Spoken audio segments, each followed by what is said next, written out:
बिस्मिल्लाहिर्रहमानिर्रहीम। अस्सलाम वालेकुम। क्या हाल है सबका, मेरी प्यारे प्यारे बच्चों का, दोस्तों का, फॉलोअर्स का। तो हमने विंटर की बहुत ही स्पेशल एक दावत बनाई, बहन भाइयों ने मिल के खाई, फैमिली गेट टुगेदर था। तो इसमें मैंने बहुत ज़बरदस्त चीज़ें बनाई और अल्हम्दुलिल्लाह ये इतनी डिलीशियस चीज़ें थी, मैं इंशाल्लाह सारी आपको वन बाय वन करके सिखाऊंगी।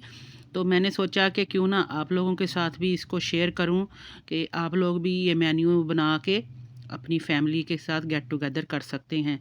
तो पुलाव था, इसमें मैंने बहुत ही शानदार यखनी वाला पुलाव बनाया था, चिकन मलाई बोटी बनाई थी और जनाब ये चिकन के जो हैं वो फिंगर्स बनाए हुए थे और ये बनाया था हमने रशियन सैलड।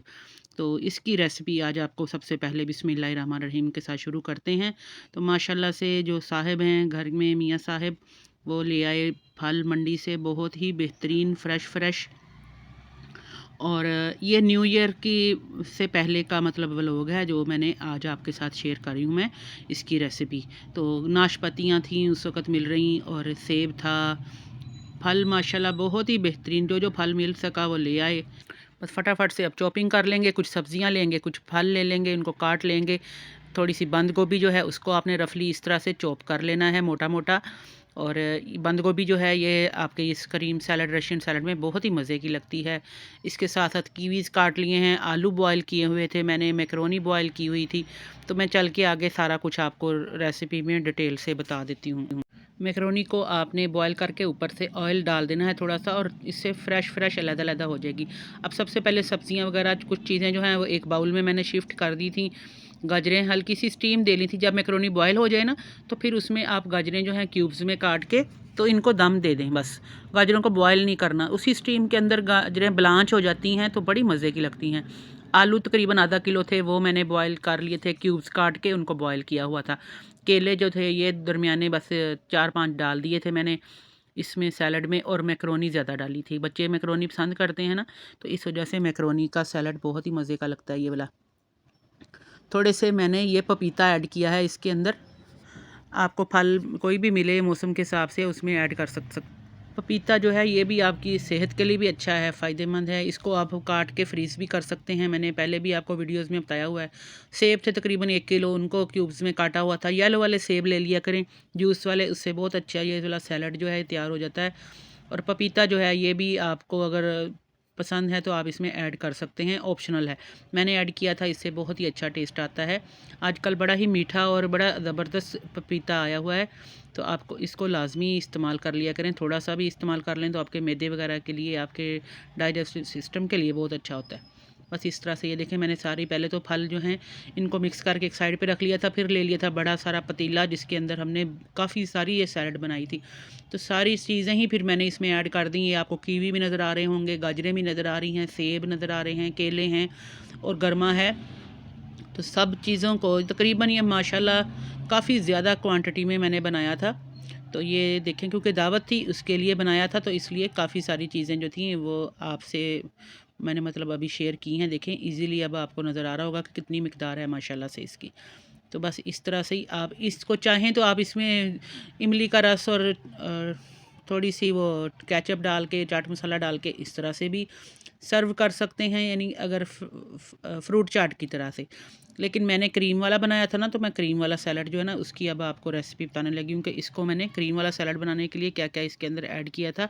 आप मिकदार के हिसाब से जो भी फल होगा उसके हिसाब से हस्बे ज़रूरत नमक और काली मिर्च ऐड करेंगे।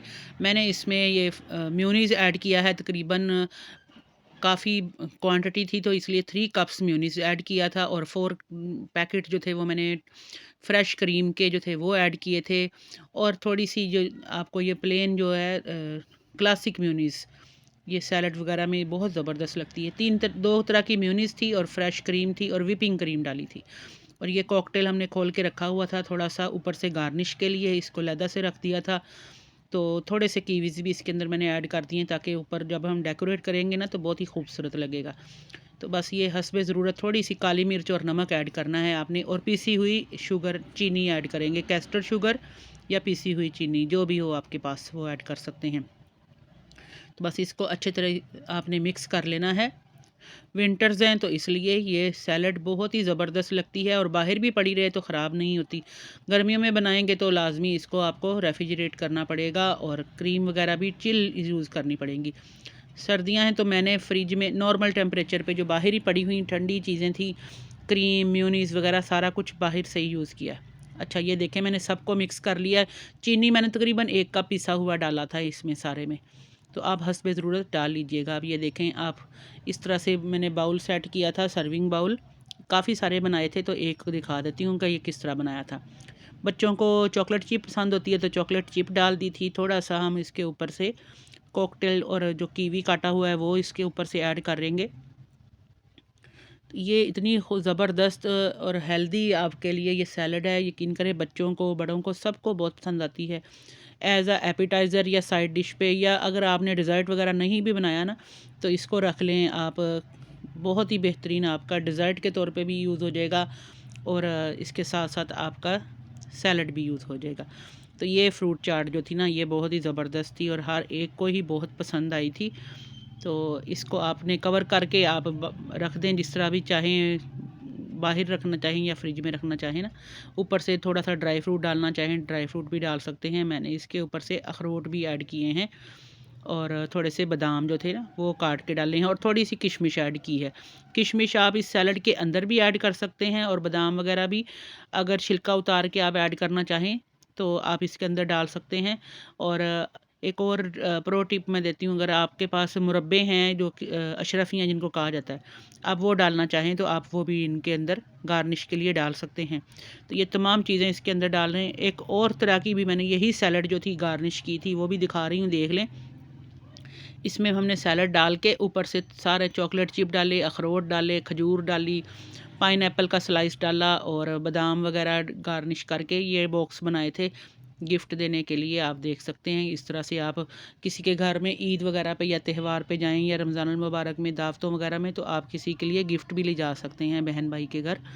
तो ये बहुत ही खूबसूरत, देखें आपको डेकोरेट करने के दोनों तरीके मैंने दिखाए हैं। तो आप इस तरह से भी गार्निश कर सकते हैं। ऊपर से अखरोट बादाम जो भी आपके पास हैं, अपने बहन भाइयों के लिए इंसान जब भी लेके जाता है चीज़ तो अच्छी तरीके से बनी हुई हो तो बहुत अच्छी लगती है। तो माशाल्लाह से फिर ये दावत आ गई तो दावत में देख लें आपके सामने है ये सैलड जो कि मैंने फिर इसको खोला और रखा। और इसके साथ साथ हमने काफ़ी सारी चीज़ें बनाई थी जो कि दही फुल्कियाँ की दही बड़ा चाट थी। मैं इंशाल्लाह इसकी भी रेसिपी डिटेल से आपके साथ शेयर करूँगी। ये सिंपल रायता था और ये चिकन के जो हैं फिंगर्स बनाए हुए थे, क्रिस्पी चिकन फिंगर्स थे।